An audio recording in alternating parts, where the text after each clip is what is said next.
के पितौड़िया साहब भी हैं और धन्यवाद इस कार्यक्रम में आने का। चलिए, अरे राजू जी, अरे अच्छा, धन्यवाद आए हुए सभी मेरे अतिथिगण और हमारे साथ द्रोणाचार्य जी हैं, म्यूजिक डायरेक्टर, और हमारे कुंडू जी हैं।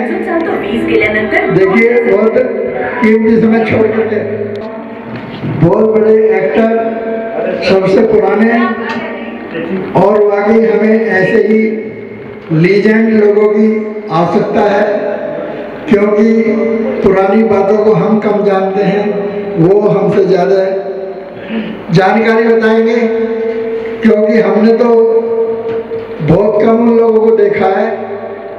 क्योंकि एक ऐसे एक्टर हैं हमारे बीच में पुराने, जिन्होंने सारे म्यूजिक डायरेक्टरों को, सारे गीतकारों को, लता मंगेशकर को, मोहम्मद रफ़ी साहब को जो देखा है, तो ये याद तो हमारे गोयल साहब ही बता सकते हैं। और हमारे बीच में म्यूजिक डायरेक्टर देखिए हैं कई, मैं धीरे धीरे उनका नाम लूँगा जी, सॉरी, मैं बीरबल जी के, क्योंकि मैं तो दिल्ली से आके बीरबल जी ही नाम जानता हूँ, क्योंकि केवल तो अब पता लगा है मुझे। धन्यवाद कार्यक्रम में रफ़ी साहब के और मतलब लक्ष्मीकांत पैलर की सामने आने के लिए आप सभी का।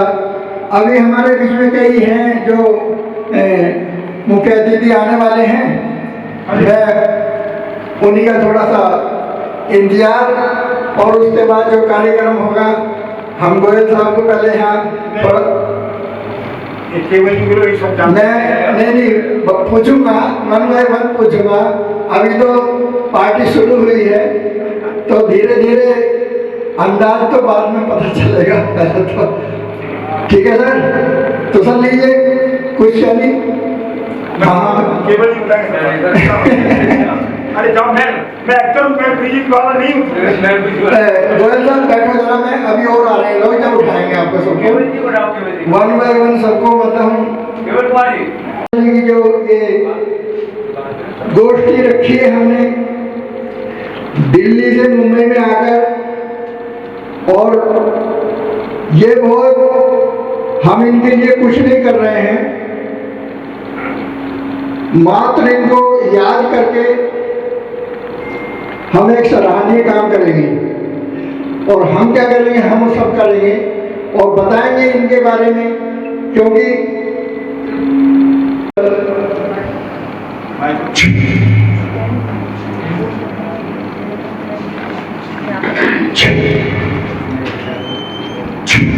ये इस प्रोग्राम को, चलिए बैठिए सर, बैठो ना, हमारे गोयल सर बैठेंगे, अभी आ रहे हैं सर, आपका अभी बैठ। मैं क्या प्रोग्राम में जाकर खड़ा रहता हूँ। अच्छा खड़े रहते हो, तो इधर आओ, खड़े होने के लिए इधर आओ, इधर जगह आपकी अच्छी लगती है, मैं देख देख के मेरा भी मुझे भी शक्ति मिलती रहेगी, हैं? बैठो बैठो।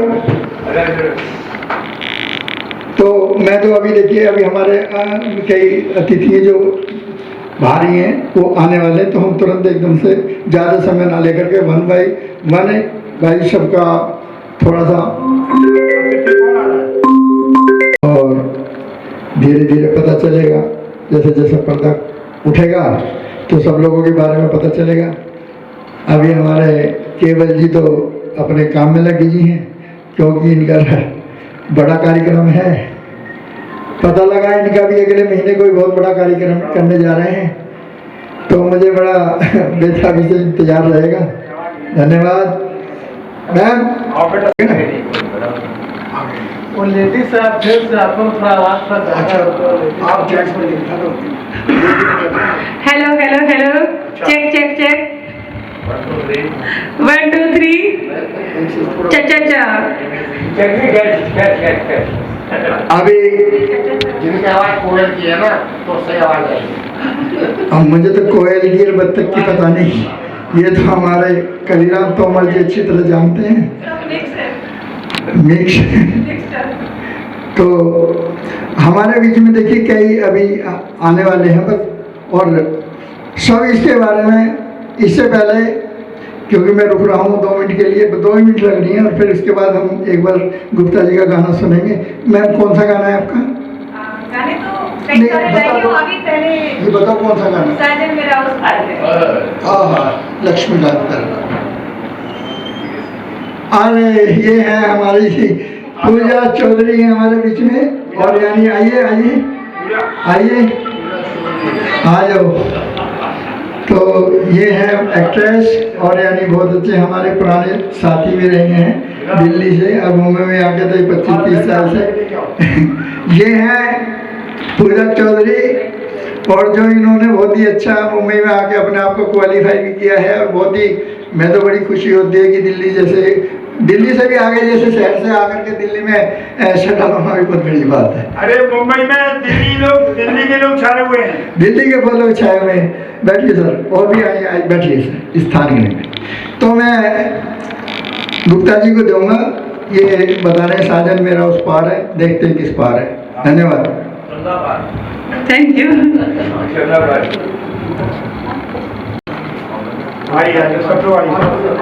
अच्छा है, सब आ रहे हैं, बहुत अच्छा है। आइए राजकुमार जी, आइए।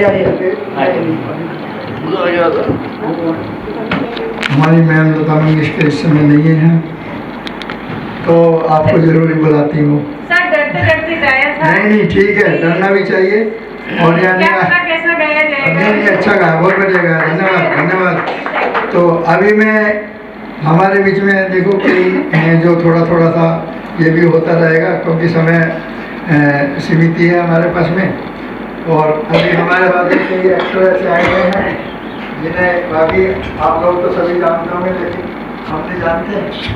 हमारे बीच में राजेश कुल्लू जी हैं, और कुल्लू जी हैं जी नहीं, कुल्लू जी हैं, तो वो भी यानी बड़ा अच्छा मुंबई में हरियाणा से आके हैं, बहुत बड़ा अच्छा वर्क कर रहे हैं। और मैं साथ में उनके हैं, क्या नाम है मैम आपका? सीमा गुप्ता, रोहतक से हूँ। ओके, आप तो रोहतक से हैं, आपके साथ और भी हैं। Thank you. तालियां के लिए भी। हाँ चलिए, अच्छा है। तो अगला हम जो रखेंगे कार्यक्रम, जैसे अभी हमारे मुख्य अतिथि और आने वाले हैं, मैं सोच रहा हूँ वो आ जाए तो फिर उसके बाद सारा तो सिंग। मैं सबसे पहले आपके सामने, और इको नहीं है ना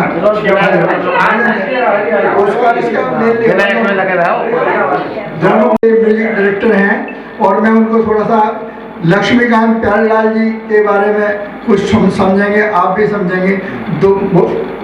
उनसे मैं रिक्वेस्ट गुजारिश करूँगा 2 मिनट के लिए आए। द्रोण जी हमारे बीच में हैं, तो हमारे लक्ष्मीकांत जी नहीं, वो ठीक है, धीरे धीरे सबका सास भी कभी बहू थी, एक बार सबका नंबर आएगा, ऐसा नहीं। आप बड़े अच्छे हैं। लक्ष्मीकांत प्यारेलाल जी के बारे में 2 शब्द जो आपके तो बोलेंगे। धन्यवाद। ये है हमारे द्रोण जी, जो कि बाकी म्यूजिक लाइन के सब ये अच्छी तरह से बता पाएंगे।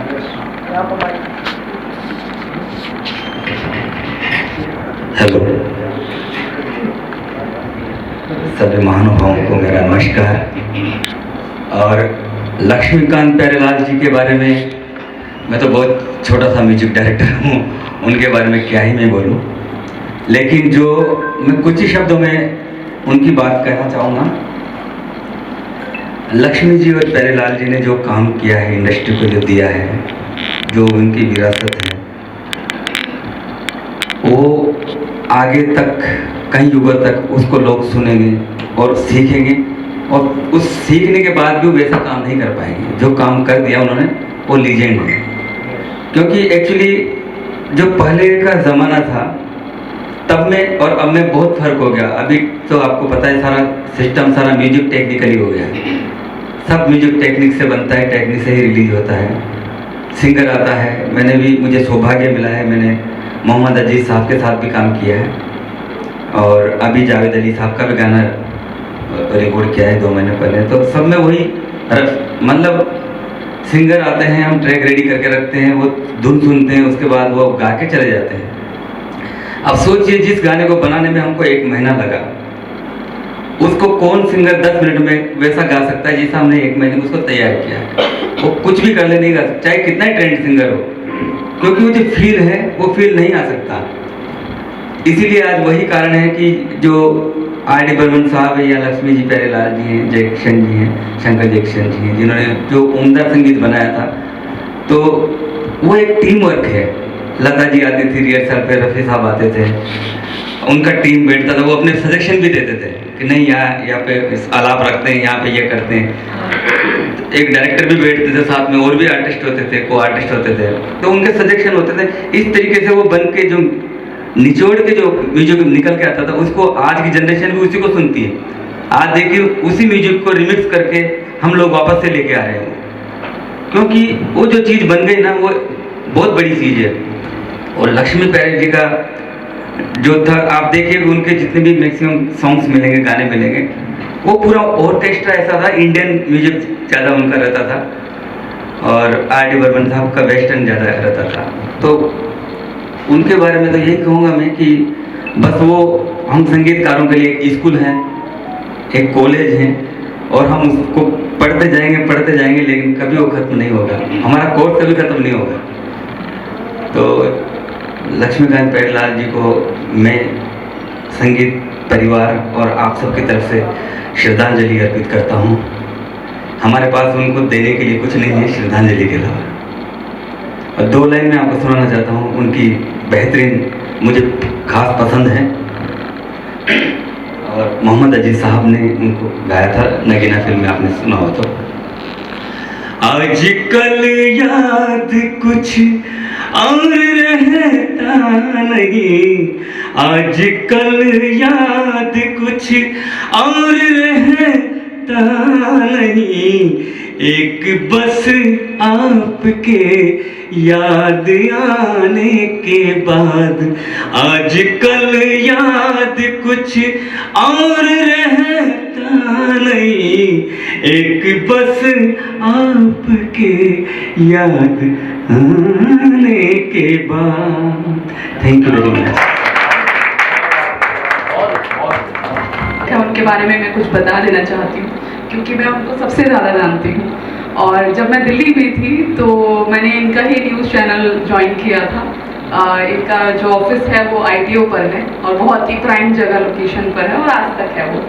और इन्होंने जितने भी दिल्ली के ऑफिसर्स हैं, क्राइम ब्रांच ऑफिसर, जितने भी पुलिस वाले, जितने भी लोग हैं, सबको अपनी उंगलियों पे नचाया इन्होंने।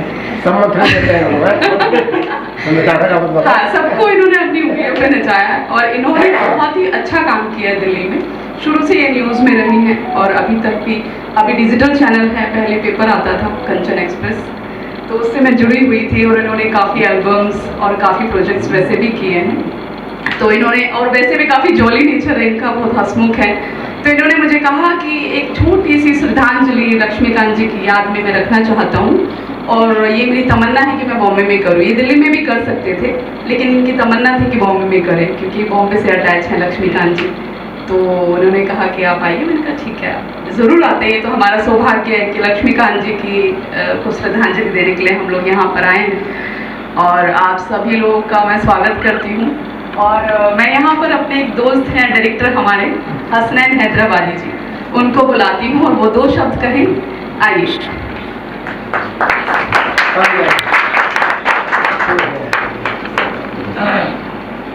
नमस्कार, गुड इवनिंग। और बहुत बड़ा दिन है ये एक्चुअली, और हम लोग बहुत छोटे हैं श्रद्धांजलि देने के लिए भी, क्योंकि जिस महान हस्ती जो है लक्ष्मी जी प्यारे जी हैं, आनंद बख्शी साहब हैं और लता जी हैं, उनकी मतलब चरणों की धूल भी नहीं है हम लोग।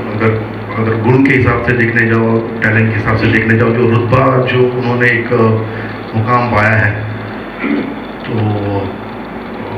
हम तो बहुत छोटे हैं, उनकी कुछ तारीफ करने लायक भी मतलब जो है बहुत छोटा मुँह बड़ी बात हो जाएगी। लेकिन दुनिया में जो है ऐसा टैलेंट ना कभी आया है ना कभी आएगा।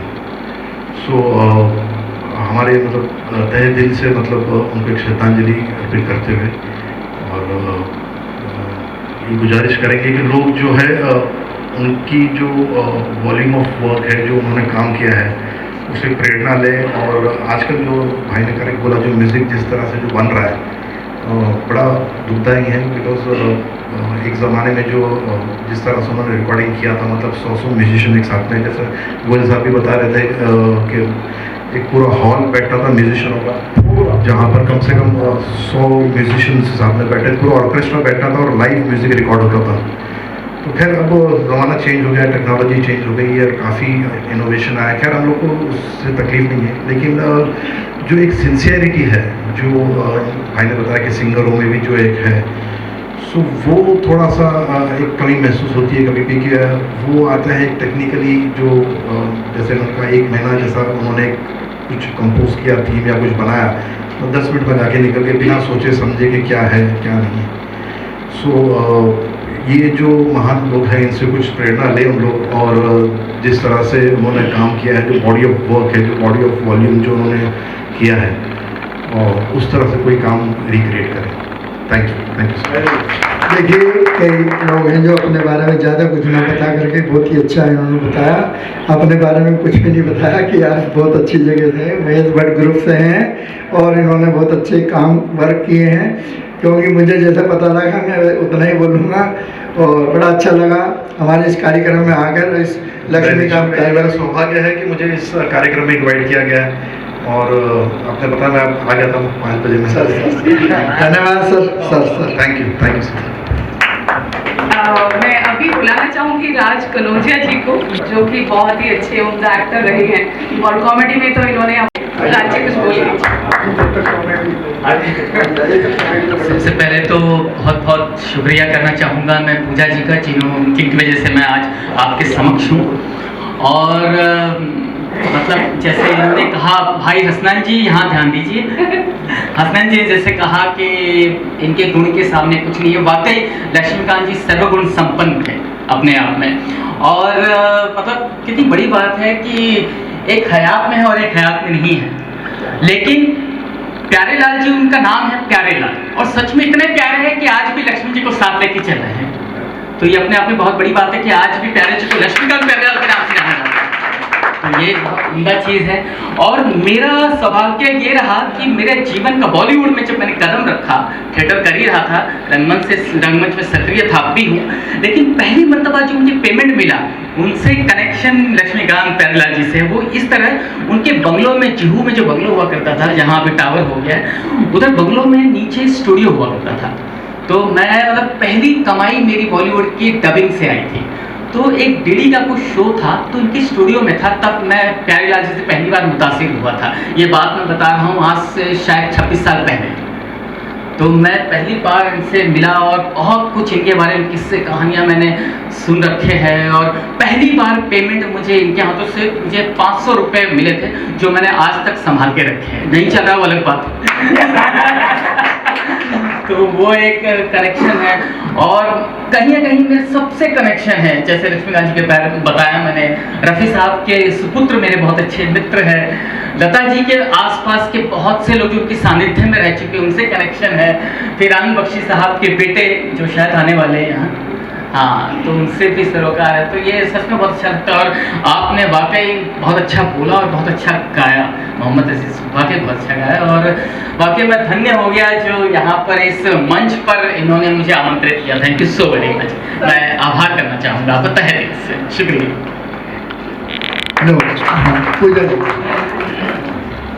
तो मैं अभी सबको तो नहीं जान रही हूँ, लेकिन जिनको मैं जान रही हूँ, तो उनमें से हमारे एक दोस्त हैं जो हमारे साथ बहुत शुरू से जुड़े हुए हैं, और उन्होंने निम की मुखिया में बहुत अच्छी प्राइम कास्ट किया है, और वो मिस्टिक एक्ट से ताल्लुक़ रखते हैं, और काफ़ी अभी वो एक क्लासेस भी चला रहे हैं थिएटर का, और काफ़ी बच्चों को उन्होंने एक्टिंग सिखाई है, और बहुत अच्छे तरीके से कर रहे हैं वो।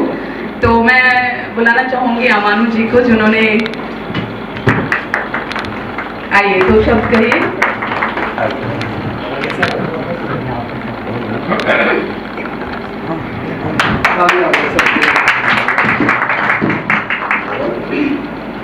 सबसे पहले स्वागत है सभी का कि आप लोग आए। मुझे बुलाया पूजा ने भी बताया, मतलब इन्होंने कल प्रोग्राम के बारे में बताया था। मुझे सबसे अच्छा क्या लगा कि इस तरह की चीज़ें नहीं हो रही हैं कहीं। हमें अब नाटक देखने को मिलते हैं या ऐसे म्यूज़िक प्रोग्राम्स में बुलाया जाता है जहाँ सारे सिंगर होते हैं, मतलब ऑडियंस में भी सारे सिंगर हैं और सुनने वाले भी, जो सुन रहे हैं वो भी सिंगर हैं, जो देख रहे हैं वो भी सिंगर हैं। या इस तरह से मैं कई बार फंसा हूँ जो ये शेर व शायरी और कविता वाले प्रोग्राम, तो उनके दर्शक बहुत कम हैं। तो आज इस प्रोग्राम के लिहाज से अगर इतने दर्शक आ रहे हैं तो सोचिए कि हम श्रद्धांजलि तो सही मायने में हमने इस तरह से अर्जित की है कि हमने अपनी प्रेजेंस दी है ऐसे प्रोग्राम में।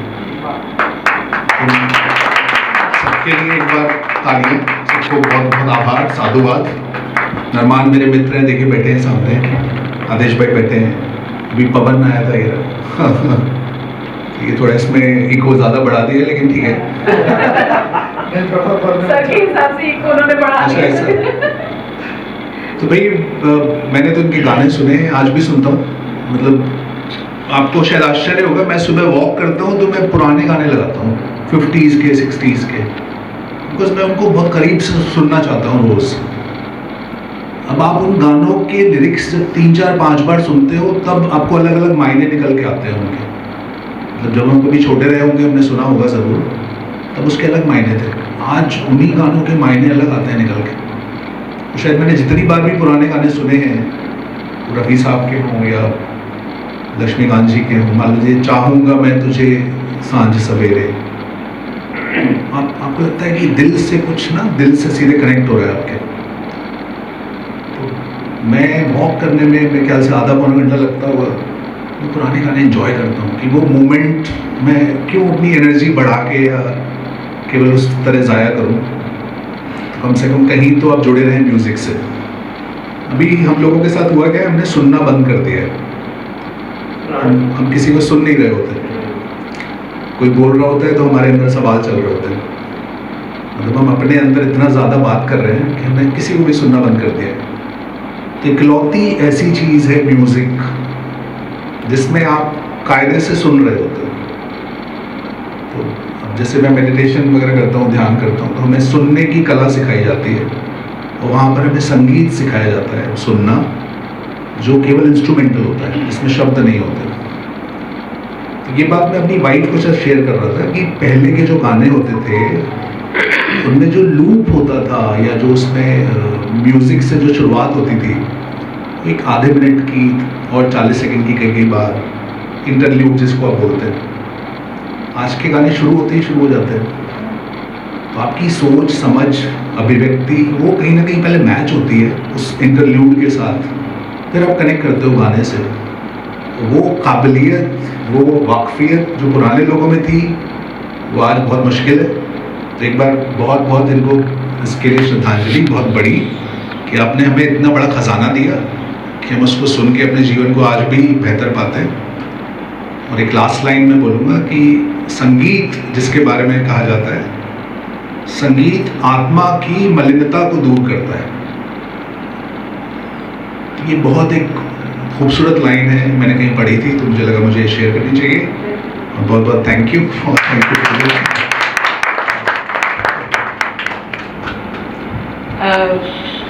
हमारे बीच में एक ऐसे शख्स बैठे हुए हैं, मैं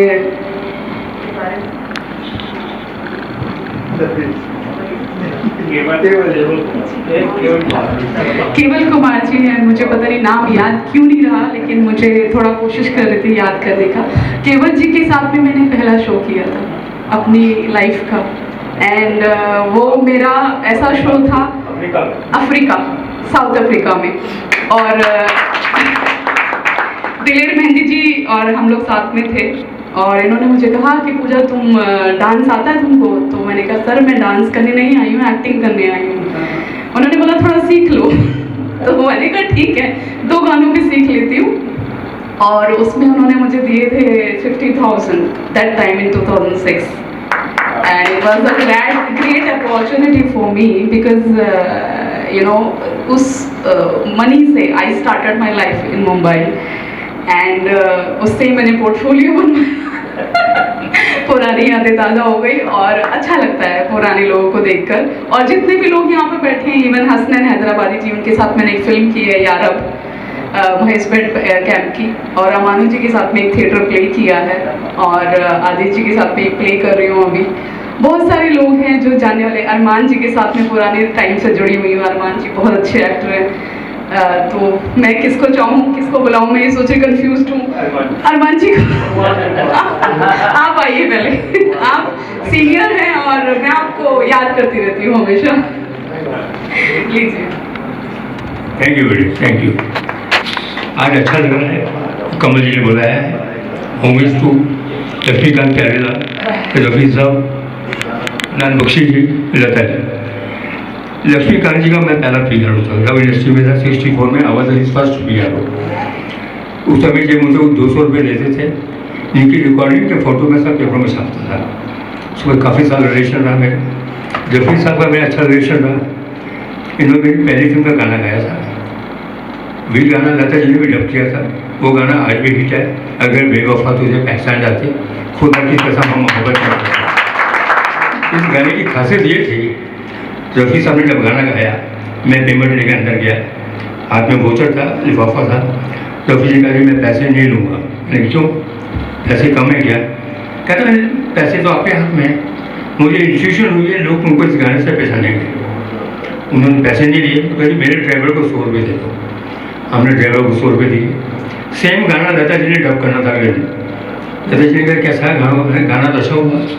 रफ़ी साहब ने पैसे नहीं लिए, उन्होंने ये कहा है। लता जी ने गाना गाया, बोला भाई जाने सही कहा है, अब मेरे ड्राइवर को 50 रुपये दे दो। उस गाने से मैंने इतने पैसे कमाए, इतनी रॉयल्टी कमाई है जो हिसाब ही नहीं है। और रफ़ी साहब मेरे साथ यूके गए हैं, USA गए, कनाडा गए हैं। मैंने पूरे वर्ल्ड में शोज़ किए हैं। कोई कंट्री ऐसी नहीं जहाँ मैंने अवार्ड शो ना किया हो। इंडिया में पहली बार शो मैंने लास्ट ईयर किया था। ऐसा अवार्ड शो दुनिया में नहीं हुआ है। हमारा जो भगवान है, हमारा जो खुदा है, हमने देखा नहीं है। हमारा भगवान हमारे माँ बाप हैं। हमने उन माँ बाप को अवार्ड दिया है जिन्होंने बच्चों को इस लायक बनाया, चाहे वो मंत्री का हो, संतरी का हो, बॉलीवुड का हो। पहला शो मैंने लास्ट ईयर 26 अगस्त को किया था। अभी 25 सितंबर को मेरा मेयर हॉल में है mom dad God of universe season 2। अरमान जी बैठे हैं। मैंने पहले इंग्लिश फिल्म जब बनाई थी, अरमान जी हीरो थे। वो फिल्म 37 फेस्टिवल में गई थी, उसमें मैंने पैसे छापे थे। लोग कहते कमाए थे, मैंने छापे थे। और थैंक यू वेरी मच कमल जी। मुझे तो बाकी बहुत इतना जानकारी भी नहीं थी कि हमारे केतन जी ने बहुत अच्छी जानकारी हमें मतलब दिला दी। और बाकी इतने पुराने अनिल लोग हैं जिनकी जितना हम तो सुनते रहे हैं मोहम्मद रफ़ी साहब के बारे में। जो बात है कि एक छोटी सी बात मेरे को याद आ रही है कि देखिए 9 साल का बच्चा या 12 साल का बच्चा आज के टाइम में क्या हम गैस कर सकते हैं कोई म्यूजिक दे सकता है? लक्ष्मीकांत और प्यारेलाल जी की उम्र 9 साल और लक्ष्मीकांत जी की 12 साल। जिस उम्र से उन्होंने म्यूजिक देना शुरू किया, और ऐसे टाइम में जो उनसे भी पहले जो म्यूजिक डायरेक्टर अच्छे रहे हैं और उन लोगों ने भी बहुत अच्छे अच्छे सॉन्ग दिए हैं, उनका भी मानना एक बार को ये था कि ये बच्चे क्या म्यूजिक बनाएंगे।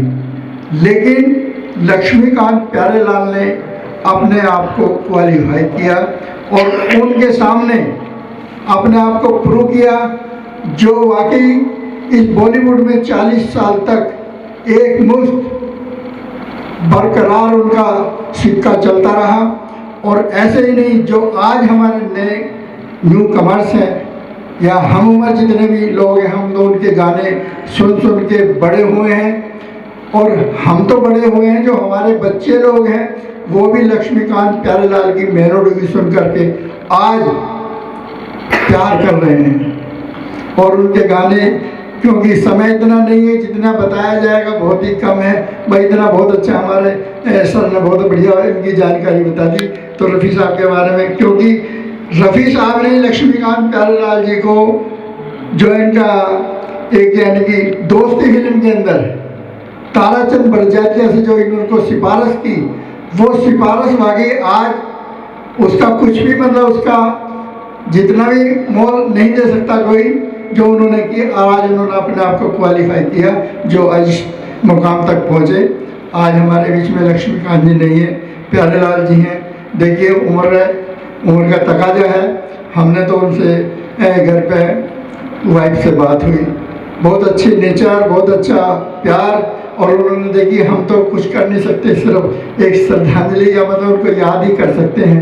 प्यारेलाल जी के घर में इतना अच्छा हमने बात करके, उनकी मिसेज ने हमारा दिल 15 मिनट बात करके खुश कर दिया और वो कह दिया कि नहीं रक्षाबंधन पे वो अपने मतलब पूना गए हुए थे और वो बाकी वहाँ अपना राखी रक्षाबंधन में बनाने गए हैं। हमें बड़ा अच्छा लगा, उन्होंने हमारी बात सुनी। मैं हम ये बॉम्बे में ये कार्यक्रम कर रहे हैं, धन्यवाद उनका। और हम तो उन्हीं की याद को ताज़ा करके, हमारे बीच में तो कई ऐसे लोग हैं जो कहते हैं कि जी प्यारेलाल जी के तो मैं पैर छूना चाहता हूँ बस। और हमारे कई लोग ऐसे भी कहते हैं म्यूजिक के जानने वाले कि वो रोटी नहीं खाते, लक्ष्मीकांत प्यारेलाल जी के गाने सुन करके भूखे रह करके भी उनकी मत को याद को ताज़ा करते हैं, आगे बढ़ाते हैं। तो यही बात करके आगे पूजा मेरे साथ हमारे बीच में अभी हैं पूजा जी, आप ठीक है। तो अभी आप किसको आमंत्रित करना? कल्याण तोमर जी फिल्म प्रोड्यूसर हैं। आप आइए, 2 शब्द कहिए, हमें अच्छा लगेगा। और आप आए, स्वागत। धन्यवाद। मुंबई शहर में आज कमल जी ने लक्ष्मीकांत प्यारेलाल के याद में प्रोग्राम किया है, तो बहुत अच्छी बात है कि उन्होंने हिम्मत किया है कि मुंबई में प्रोग्राम करना है। क्योंकि दिल्ली में तो मुझे ये रोज़ मिलते हैं, ये अरमान जी बैठे हैं सामने, जब दिल्ली जाते हैं तभी मुलाकात करते रहना।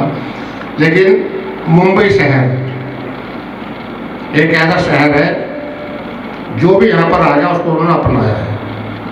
और ये हकीकत मेरे साथ हुई है, क्योंकि मैं तो एक सोशल वर्कर हूँ, राजनीतिक आदमी हूँ, मेरा फिल्मी दुनिया का कोई लेना देना नहीं था।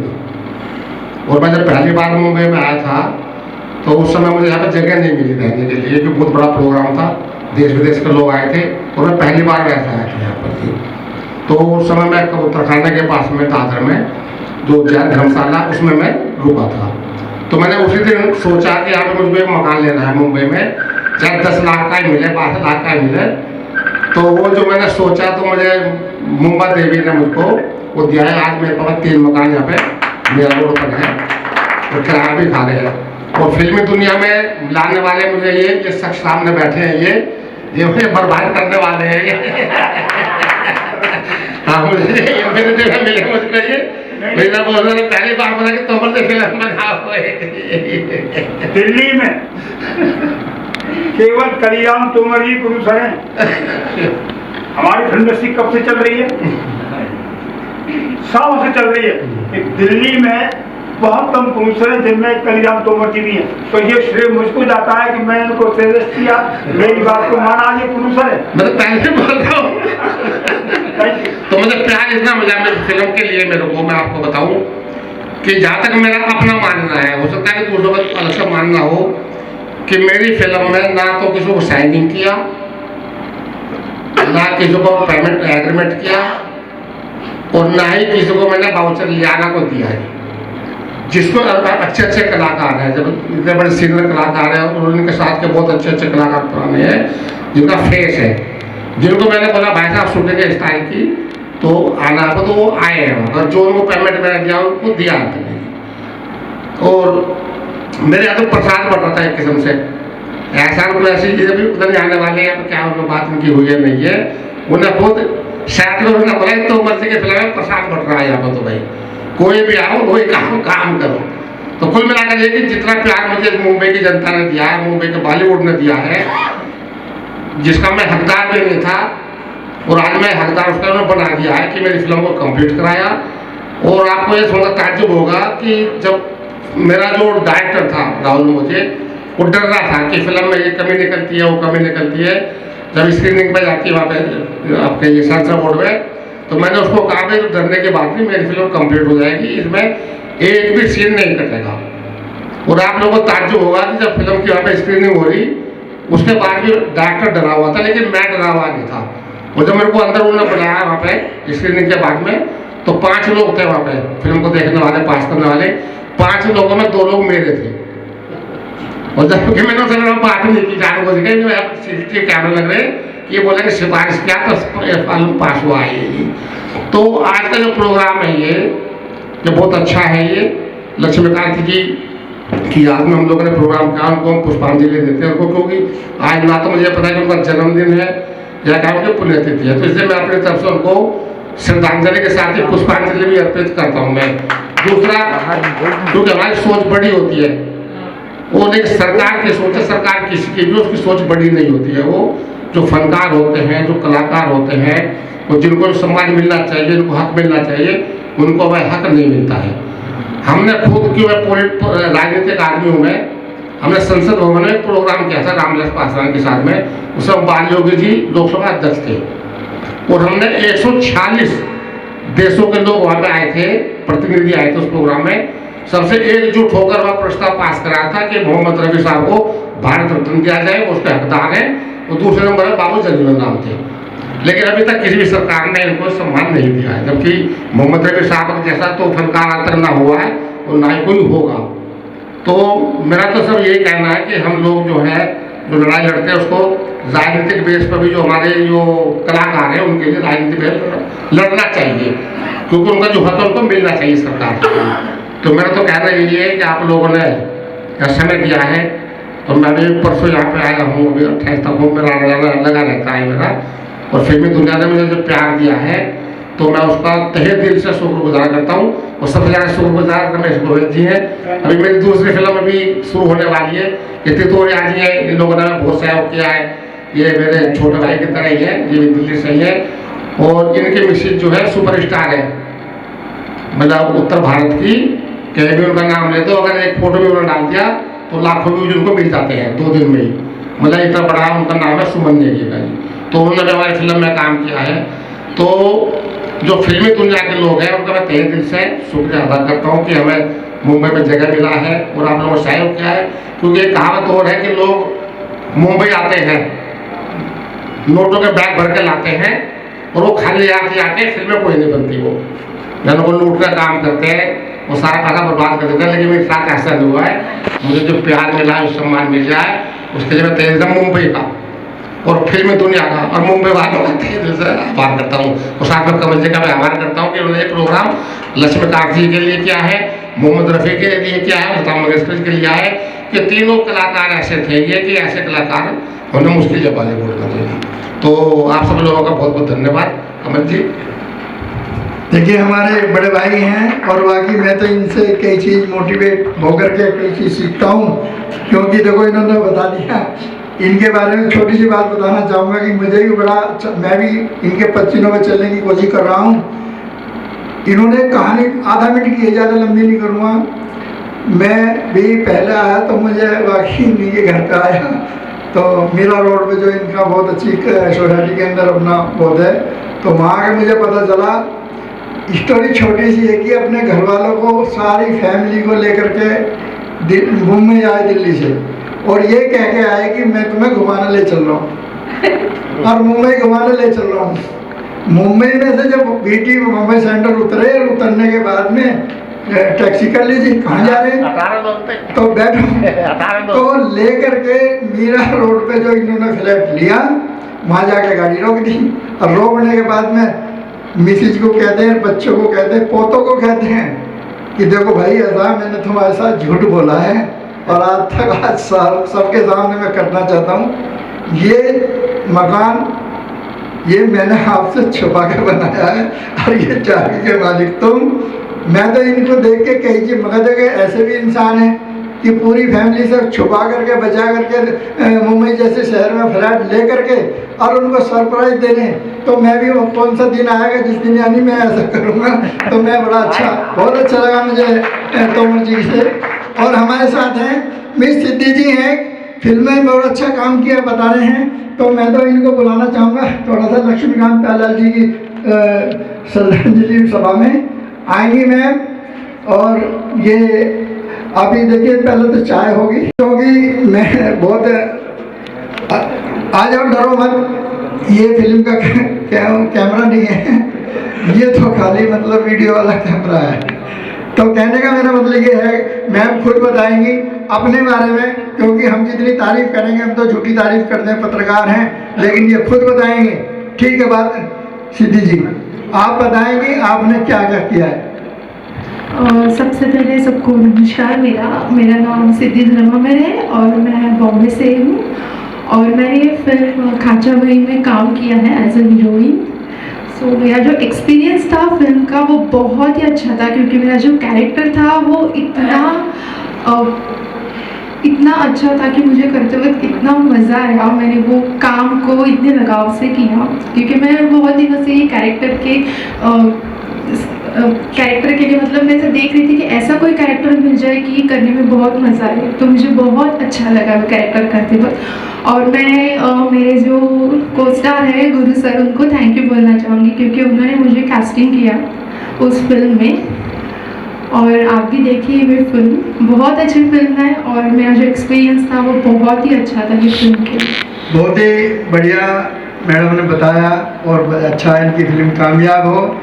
तो मैं तो अपनी बात करूँगा, क्योंकि मेरी तो वो उम्र है नहीं अभी, लेकिन अगर आज आपके सामने हम तो मैं कमरे में बंद हो गाना आपके सामने है तो कैसा रिएक्शन करोगे जरा बता देंगे। एक्चुअली मैं रेट्रो फिल्म्स, रेट्रो गाने, रेट्रो म्यूजिक से इतना कनेक्टेड हूँ। मुझे सबसे ज़्यादा रेट्रो फिल्म से ही पसंद है, मैं बहुत कनेक्ट करती हूँ। और मैं लक्ष्मीकांत पेरेरा सर दोनों की भी बहुत बड़ी फ़ैन हूँ, उनके बहुत गाने सुनती हूँ। मेरे सारे फ्रेंड्स बोलते हैं बाप रे तुम कितने रेट्रो गाने सुनते हो, पर I am very connected with retro songs. और थैंक यू सो मच, आपने मुझे ऑनर दिया यहाँ पे और बातें करने का मौका दिया। Thank you so much. देखिए बच्चे जो भी करते हैं वो अच्छा ही है। धन्यवाद आपका, आपने बहुत अच्छा लक्ष्मीकांत जी के बारे में बोला और आपकी मनोकामना पूरी हो। हम तो यही दुआ करते हैं, हम तो बच्चों को यही आशीर्वाद देते हैं।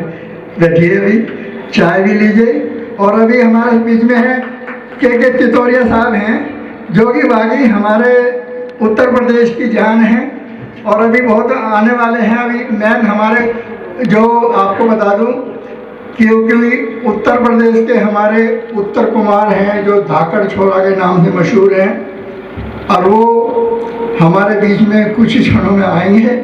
और आप उनकी सादगी देख करके ये देखेंगे। देखिए हमारे उत्तर प्रदेश के अंदर क्या है, अमिताभ जी तो बाकी शेर हैं, उन्हें तो बिग बॉस हैं, वो तो उनको तो कोई इग्नोर कर नहीं सकता। लेकिन उत्तर कुमार का ऐसा जलवा है वहाँ पे, वो जैसे कि कहते हैं ना एक राज है उनका। एक्टर से अच्छा वो इमोशनल इतने मतलब सीधे साधे एक्टर हैं जो कल्चर पे फिल्में बनाते हैं, कल्चर पे फिल्म बना के आज वो धनी। तो मैं तितौरिया साहब से बात करूँ। तितौरिया साहब ने उनके साथ पहली फिल्म में ये विलन थे। आज तो बाल सफ़ेद हो गए, उस समय मैं 25-30 साल हो गए। सर आप ही बताएंगे। सबसे पहले मैं यहाँ पर आए हुए सभी सज्जनों को हाथ जोड़ के नमस्कार करता हूँ और इस प्रोग्राम के आयोजक कमल सिंह जी का मैं शुक्रिया अदा करता हूँ कि उन्होंने मुझे यहाँ बुलाकर सभी से रूबरू कराया। मैं अपने आप को सौभाग्यशाली समझता हूँ। और मेरे मन में एक बात आ रही है, थोड़ी देर से मैं बोलना चाहूँगा। कलीराम जी ने, मुझे नहीं पता, जो हमारे बड़े भाई साहब हैं प्रोड्यूसर कलीराम तोमर जी, मेरी तारीफ की है या बुराई की है। मेरी अपनी खुद की पहचान है। मुझे खुद भी महाराष्ट्र के राज्यपाल ने राजभवन में बुला के सम्मानित किया हुआ है, मेरे as a actor, as a writer. और हरियाणवी इंडस्ट्री में हमारा भी अच्छा खासा नाम है। और मैंने भी थिएटर लगभग 14-15 साल किया है। श्री राम सेंटर से मैं पास आउट हूँ।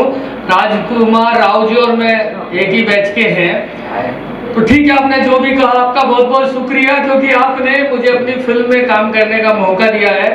और एहसान कुरैशी जी के साथ में आपने मुझे सीन दिए थे, मैं आपका बहुत एहसानमंद हूँ। और आपने मेरी वाइफ की तो तारीफ ही की है, मुझे तो अच्छा ही लगा था, पर थोड़ा झटका लगा था, क्योंकि जब हम लोगों के बीच में होते हैं तो वहाँ थोड़ी सी इंसल्ट सी भी महसूस होती है कि आपकी पहचान आपकी वाइफ के नाम से है। मैं ये कहना चाहूँगा उनको इंडस्ट्री में लाने वाला मैं ही था, ये आप सबको बताया, धाकड़ चौरा में मैं नहीं।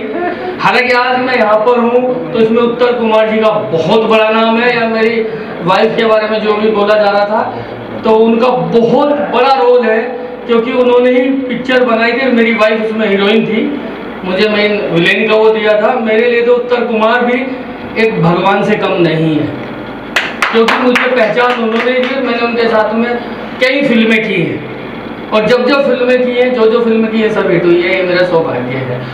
और लक्ष्मीकांत जी, प्यारेलाल जी के बारे में, क्योंकि हम आपकी तरह तो उतने इंटेलिजेंट नहीं है, ना हम कभी मिले उनसे, और ना ही हम उतनी समझ रखते, बस समझ उतनी रखते हैं कि हमें उनका म्यूजिक बहुत अच्छा लगता था, बहुत अच्छा लगता है।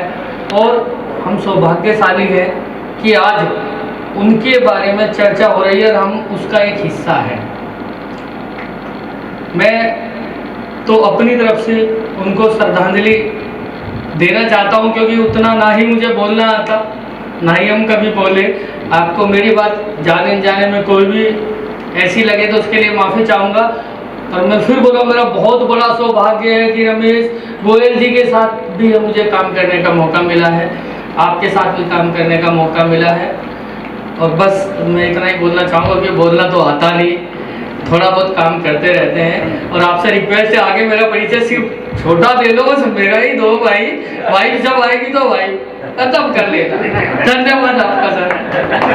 बहुत ही अच्छा, क्योंकि बता दो हम इतने भी नहीं गिर गए कि हमारे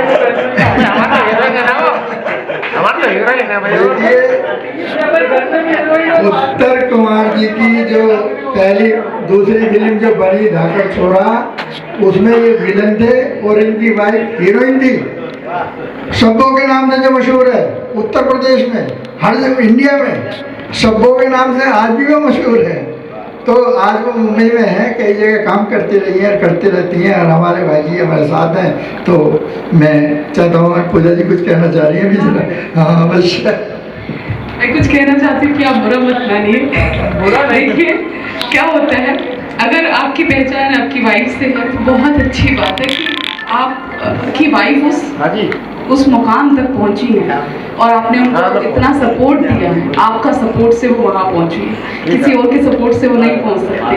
क्योंकि एक पति जो होता है वो पत्नी के साथ में ऐसे खड़ा रहता है दीवार की तरह कि मैं तुम्हें गिरने नहीं दूंगा। तो ये बहुत बड़ी बात है आपके लिए, पति परमेश्वर। मैं एक बात बोलना चाहूँगा सबके सामने, जो मेरे लिए गर्व की बात है। मैं ऐसे सौभाग्यशाली लोगों से हूँ, चुनिंदा लोग ही ऐसे होते हैं कि मैंने जिसको चाहा, जिसको प्यार किया, उससे शादी की। और जब वो इंडस्ट्री में थी भी नहीं, उसको इंडस्ट्री में मैं लेके आया, सुपरस्टार बनी और मैंने शादी की। वरना बहुत लोग ऐसे होते हैं, आप इंडस्ट्री में लेके आ पाए, शादी कोई और करके चला गया।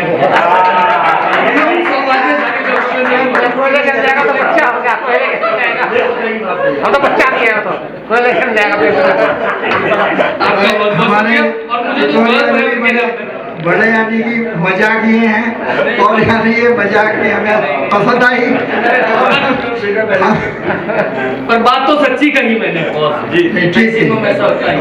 बिल्कुल सच कहा आपने और बहुत अच्छा लगा आपकी बात सुन के। मुझे पता है कि जो यूपी वाले होते हैं हम लोग वो बहुत सीधा बोलते हैं, पता नहीं किसी को अच्छा लगता है किसी को बुरा लगता है, क्योंकि मैं गाजियाबाद से हूँ तो वहाँ का लहजा ही ऐसा है। हाँ, तो वहीं का लहजा है ये, और हम लोग का तरीका ही वो होता है बात करने का। लेकिन लोगों को लगता है बहुत अकड़ है, बहुत घमंड है भाई। लेकिन ऐसा है नहीं। तो अभी मैं बुलाना चाहूँगी हमारे बीच में बैठे हैं हमारे आदेश जी, जो एक्टर हैं और उन्होंने नाना पाटेकर जी के साथ में काम किया है। वैसे मैं बता दूं कि मैंने भी नाना पाटेकर जी के साथ में काम किया है, कमाल धमाल माला माल में। तो आप आइए और दो शब्द कहिए। नमस्ते। मैं क्या कहूँ, मैं तो बहुत छोटा हूँ।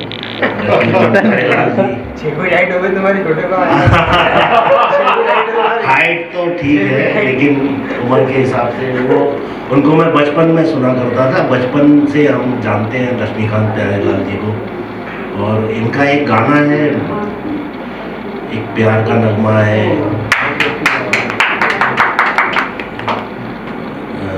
मौजों की रवानी है, जिंदगी और कुछ नहीं, तेरी मेरी कहानी है। तो ये है। और मैं तहे दिल से लक्ष्मीकांत जी को श्रद्धांजलि देता हूँ। और लक्ष्मीकांत जी चले गए, लेकिन प्यारेलाल जी हैं, उनके नाम के साथ है ना। तो एक कलाकार मेरे हिसाब से इस दुनिया से कभी भी कहीं नहीं जाता है।